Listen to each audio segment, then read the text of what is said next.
이 시간에는 그 종교개혁 시간, 마지막 시간으로 종교개혁과 이슬람 철학자들에 대해서 말씀을 드리도록 하겠습니다. 그 종교개혁에 앞서서 아리스토텔레스라는 철학이 이제 온 유럽에, 특히 이제 서유럽에 이제 들어오기 시작하잖아요. 그래서 이 아리스토텔레스라는 철학이 어떻게 해서 들어왔느냐, 누구에게로 들어왔느냐, 바로 오늘 말씀을 드리려고 하는 이슬람 철학자들에 의해서 들어오게 되는 거죠. 그래서 예전에 유럽에, 특히 중세 유럽의 가장 대표적인 대학 도시는 파리였어요. 파리 대학. 파리 대학. 여기 출신 중에 토마스 아퀴나스도 여기 파리 대학 출신이에요. 그 파리 대학에서 아리스토텔레스의 연구가 가장 활발히 이루어졌습니다. 그래서 이 파리 대학에서 아리스토텔레스의 연구, 파리 대학은 신학으로 가장 유명했어요. 신학으로 유명했는데 이 파리 대학이 철학대학이 되어버렸단 말이에요. 철학에. 신학대학교에 다 갔는데 거기서 신학을 배우는 게 아니라 이제 철학을 배우는 거예요. 예. 우리나라에도 지금 신학대학이 많이 있지만 그 신학대학을 가보면 철학을 가르치는 신학대학이 많이 있습니다. 그리고 근본적인 어떤 보수적인 그런 문자주의로 가르치는 그런 신학교도 있고요. 그 양분화됐는데 여기 옛날 중세시대 때는 무조건 하나님 중심이다. 하나님. 이제 중세의 그림과 건축을 봐도 모든 게 이제 하나님 중심인데, 아니 하나님 중심의 말씀을 가르쳐야 되는데 이 말씀이 아니라 철학을 가르친단 말이에요. 이게 어떻게 된 거냐면 바로 비그리스도교적인 저술들, 특히 아리스토텔레스라는 대표 철학자들을 통해서 그의 사상들이 문서화돼 가지고 신학자들 그리고 수도사들에게도 많은 영향을 미쳤다는 거죠. 그래서 그 중세시대 때 The One Philosopher 하면은 아리스토텔레스를 얘기했어요. 바로 그 한 명의 철학자가 바로 아리스토텔레스다. 그래서 아리스토텔레스는 논리, 철학, 생물학, 과학 이것들을 다 그 개념들을 가지고 이 세상을 설명했잖아요. 그러니까 진료 안에 그 이데아의 형상이 다 담겨 있다라고 얘기했기 때문에 그 모든 이 땅의 학문들, 그리고 우주과학, 그리고 논리철학, 이 생물학 이런 모든 것들에 대해서 그 이데아를 표방했기 때문에 신학적으로도 써먹기도 좋죠. 그래서 이 중세시대 때 많은 신학자들이 아리스토텔레스의 철학을, 그 개념을 받아들여가지고 그 신학이 많은 영향을 미치게 됐고, 그 종점이 바로 누구냐? 그 클라이막스를 찍은 사람이 바로 토마스 아퀴나스입니다. 그래서 1277년도에 이 파리 대학에서 1277년도에 파리 대학에서 아리스토텔레스의 철학을 이제 강의하지 말아라. 이 철학을 금지시켰어요. 금지령. 철학을 금지했기 때문에 다시 철학의 강의를 하면 그 교수는 이제 파면키로 했어요. 근데 그게 되냐? 안 된단 말이에요. 예전에 그냥 하나님만 공부했어요. 하나님 뭔지도 모르고 막 하나님에 대해서 얘기했는데 이 아리스토텔레스 철학을 보니까 그 하나님이 만들어 놓으신 이 땅과 그 땅이 상징하는 것들을 자세하게 풀어놓은 거예요. 그러니까 여기 뻑 가는 거죠. 그래서 움베르토 에코의 장미의 이름이라는 소설이 있습니다. 너무 유명하죠. 움베르토 에코, 볼로나 대학의 기후학 교수인 움베르토 에코의 장미의 이름한 소설, 영화로도 나왔습니다. 그 소설에 보면은 이 싸움을 하는 거예요. 철학과 신학의 싸움. 하나님의 이름으로 이 철학에 빠져있는 이 수도사들을 하나님의 이름으로 징벌을 하는 거예요.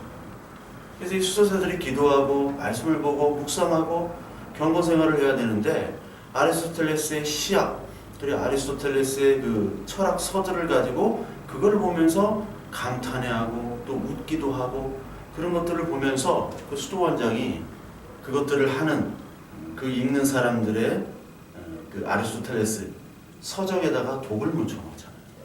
그래서 옛날에는 우리 지금처럼 책이 이제 안 넘어가니까 침을 발라서 이렇게 했는데 그 침을 바를 때 그 독이 입으로 들어가가지고 그게 중독이 되는 거예요.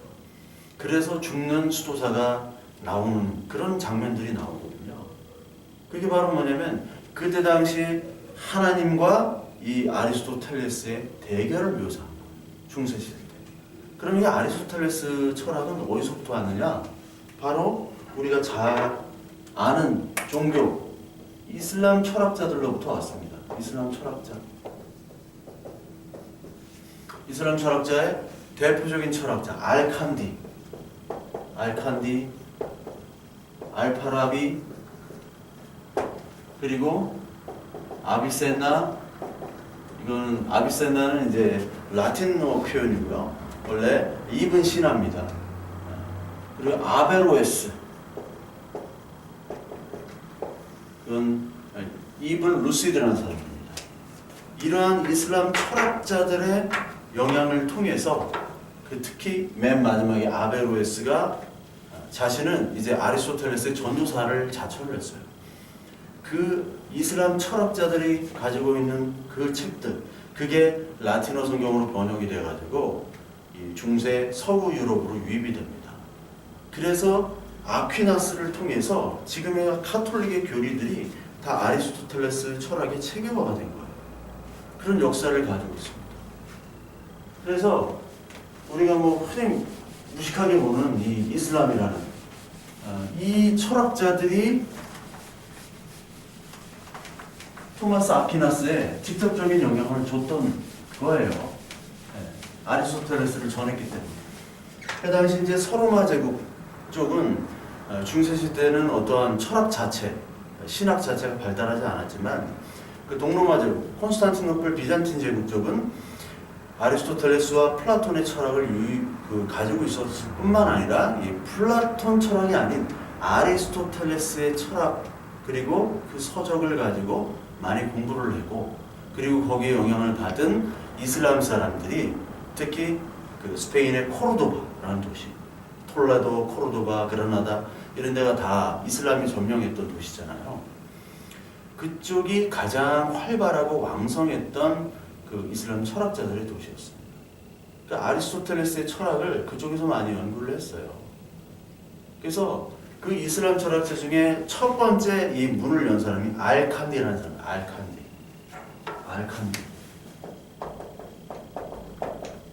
알씨예요, 다 알씨. 중동 가면 다 알씨잖아. 방송국, 알자지라 방송.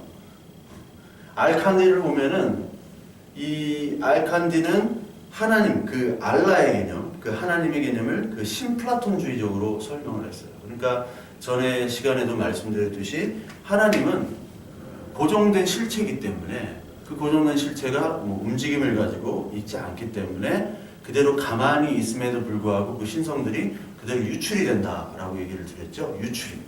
그래서 거기서 일자라는 것으로 유출이 처음에 되고 일자, 거기서 정신, 누스가 나오고 영혼이 나오고 그 다음에 물질과 감각계들이 차례차례로 나오는 거. 이 유출이 된다는 거.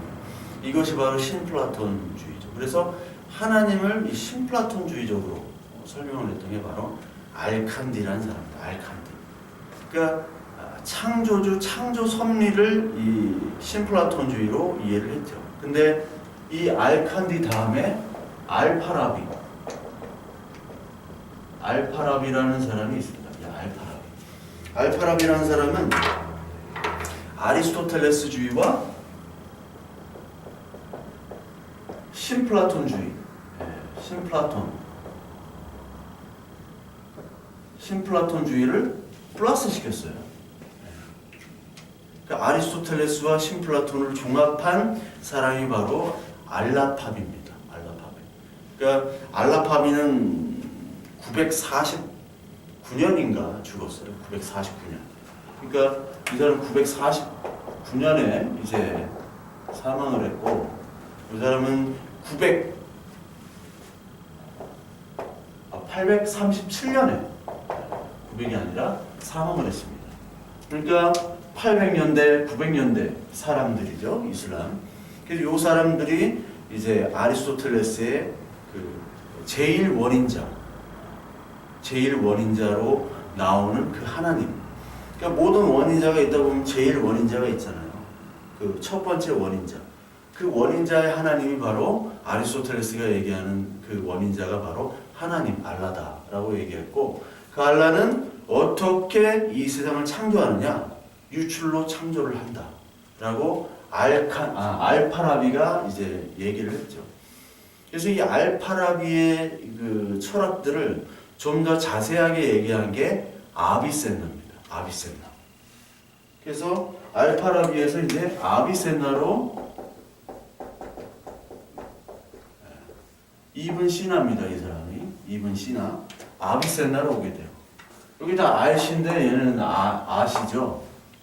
그러니까 여기 알자만 해도 약간 이제 이슬람 개념인데 아비센나 이름들이 하도 많으니까 헷갈려하지 않도록 여러분 알자가 아니라 아자로 생각하는 것, 아자로 시작되는 것은 조금 더 그 종교적이기보다 철학적인 모습들이 가미된다고 생각하시면 돼요. 그냥 외우기 쉽게.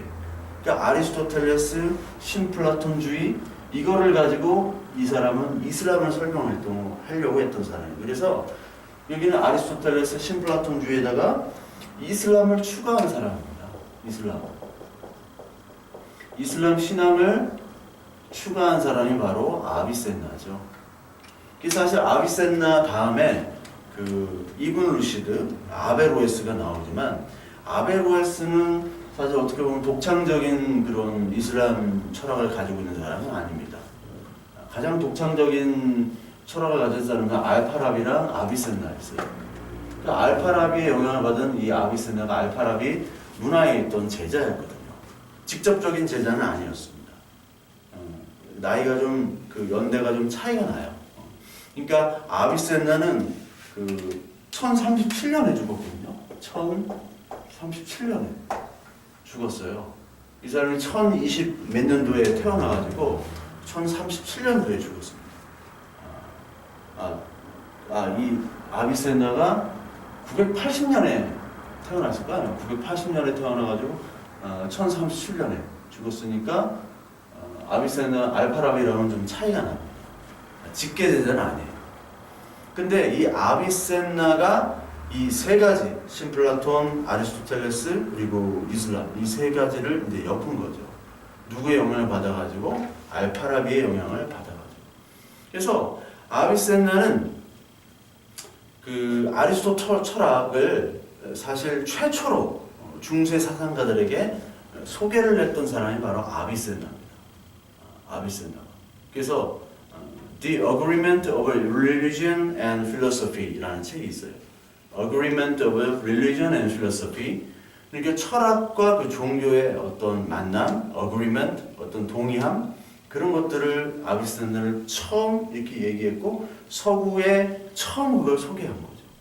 그러니까 니들이 얘기하는 그 하나님과 아리스토텔레스, 신플라톤주의가 얘기하는 그것들이 다르지 않다라고 소개한 게 바로 아비센나였어요. 아비센나. 이게 아베로에스로 이제 연결이 되는 거죠. 그래서 아비센나는 필연적인 신을 얘기했습니다. 필연적인 신.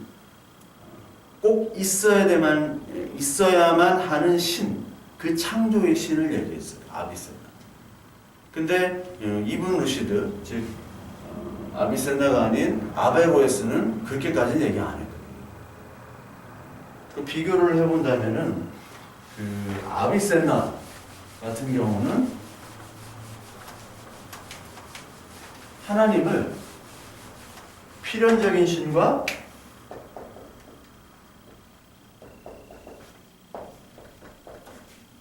필연적인 신 그리고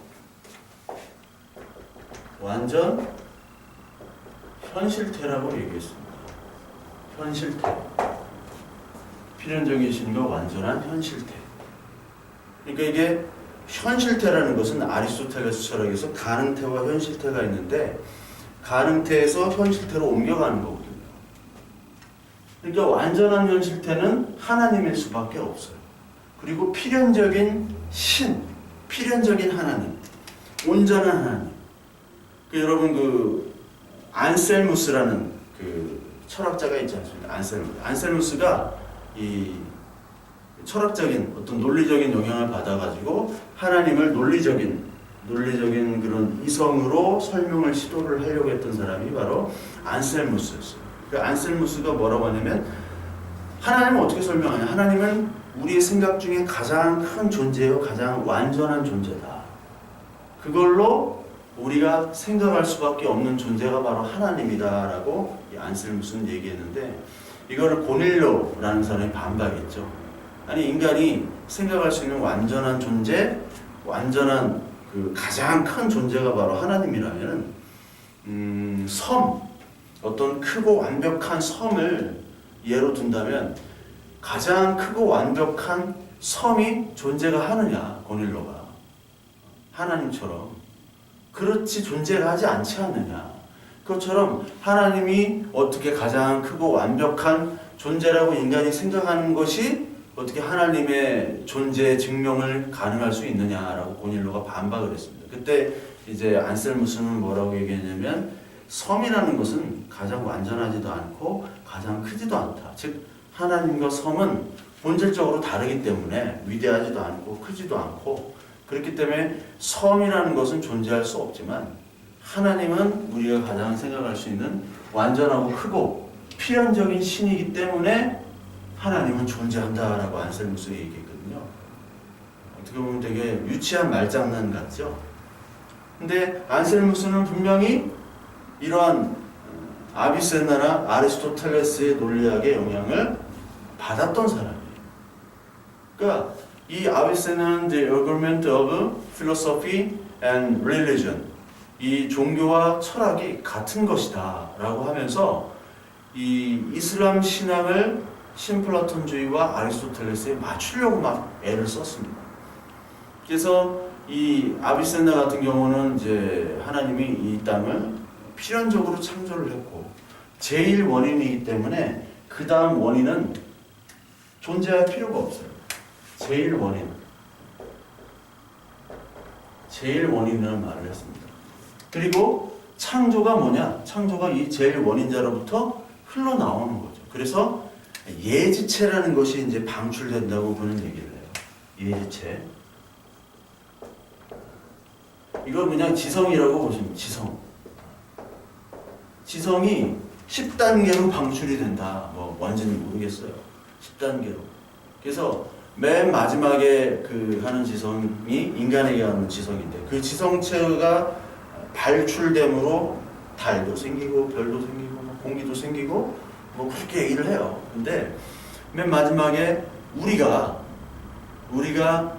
사물과 보편자를 인식할 수 있는 지성, 그게 뭐냐면 바로 능동지성이라고 그런 얘기예요. 능동지성. 그러니까 하나님을 인식할 수 있는 지성. 그러니까 이게 완전현실태, 필연적인 신, 제일 원인, 그리고 예지체가 이제 발출. 이것들은 아리스토텔레스와 신플라톤주의의 설명인데 능동지성이 가서는 지성이 능동적으로 생각하려면 어떻게 되느냐? 하나님의 계시가 필요하다. 주체적으로 인간이 지식을 형성할 수 없고 능동지성이 주입하는 관념을 받아가지고만 우리는 지성으로 그것들을 사물을 인식하고 해석할 수 있다라고 얘기를 하는 거예요. 그러니까 아리스토텔레스와 정반대 얘기죠. 아리스토텔레스는 인간이 지성을 가지고 얘기를 할 수 있는 거죠. 그러니까 여기는 주지주의처럼 보이면서 이제 반주지주의로 가는 거예요. 왜? 알라를 설명해야 되니까. 신을 설명하려면 신의 계시가 필요하잖아요. 그러니까 하나님을 알려면 신의 계시가 필요해요. 그래서 초현실적인 경험과 그 능동지성, 하나님으로부터, 알라로부터 오는 그 지성을 통해서만이 이 세상 사물을 온전하게 파악할 수 있다. 마치 이 칸트, 임마누엘 칸트가 대륙의 합리론과 경험론을 플러스를 시켰잖아요. 그러니까 대륙의 합리론이란 이성이란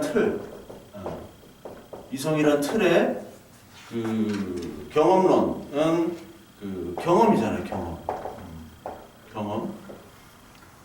이 두 개가 합쳐졌을 때만이 인간의 관념, 지식, 이런 것들이 갖추어진다라는 거예요. 갖추어진다. 그러니까 경험은 그대로 존재할 존재할 수 있는 게 아니라 경험을 통해서 우리가 아는 것이 아니라 인식의 틀이 있어야 된다는 거예요. 이성의 틀. 이성의 틀에 이 경험이 들어갈 때 온전한 지식이 생긴다는 거예요. 그것이 바로 이마누엘 칸트 철학이듯이 아비세나의 철학은 여기에 능동지성은 바로 초월적인 경험, 하나님께서 주시는 이 계시, 알라의 계시, 이 경험을 가지고 있어야지만이 그 이성의 틀에서 온전한 인식이 가능하다. 인간은 그렇게 얘기를 하는 거예요. 그러니까 신인식은 바로 외부 세계로부터 오는 것이죠. 이건 아리스토텔레스와는 반대죠. 아리스토텔레스는 외부에서 오는 지식을 인정하지 않았습니다. 인정하지 않았어요. 그러니까 아리스토텔레스는 뭐 신에 대한 존재 그런 것들을 별로 좋아하지 않았어요. 그래서 이 아비센나는 필연적인 신 그리고 이 창조의 신을 얘기했기 때문에 무에서부터의 창조를 얘기했습니다. 성경에서도 우리는 무로부터의 창조를 얘기하죠. 무로부터의 창조. 그래서 우리는 이렇게 얘기하잖아요. Creatio ex nihilo. 무로부터의 창조를 이 성경은 얘기하죠. 그래서 이 아비세나는 무로부터의 창조를 얘기했단 말이에요. 초자연 계시를. 그런데 아리스토텔레스의 철학은 초자연 계시가 들어갈 자리가 없습니다. 그러니까 논리적인 논증이 있는 것이고 어떠한 필연적인 신을 추구하진 않아요. 필연적인 신은 거부합니다. 그러니까 아리스토텔레스의 철학은 이런 신의 존재가 있고 없고 그렇게 중요하지 않아요. 그러니까 아리스토텔레스가 얘기하는 신의 근거는 자기 충족성, 논증, 이거를 통해서 네가 논증할 수 있고 네가 충족적인 어떤 거를 갖추고 있으면 네 안에 신성이 있는 것, 마치 어떤 대승불교와 같은 그런 철학과 유사해요. 그 self-sufficiency, 자기 충족성을 이 아리스토텔레스는 그것이 바로 신이다. 그것이 바로 신성이다. 근데 아비세나는 네 안에 있는 것이 아니라 외부로부터 오는 능동지성을 통해서만이 너는 신인식을 할 수 있는 거죠. 이건 이슬람 철학이 들어갈 수밖에 없고 이슬람 종교가 들어갈 수밖에 없고 그래서 아비세나는 어떻게 보면 아리스토텔레스 철학도 아니고 그리고 꾸란적인 관점도 아니에요. 정통 이슬람과도 아니고 그리고 정통 신플라톤주의도 아니고 정통 아리스토텔레스주의도 아니고 다 섞어놨으니까. 섞어놨으니까 뭐가 뭔지 모르는 거죠. 예. 그러니까 아비센나는 분명한 자기의 어떤 색깔을 가지고 이렇게 다 플러스를 해놨어요. 근데 아비센나의 철학이 이 서구 사상으로 직접적으로 많이 유입되지 않았습니다. 누구의 사상이 유입되느냐? 바로 아비센나 이후에 아베로에스. 그러니까 아비센나보다 사실 아비센나가 훨씬 더 신학적으로 그리고 철학적으로 더 뛰어나고 독창성이 있지만 서구 사상가에 있어서는 아비센나보다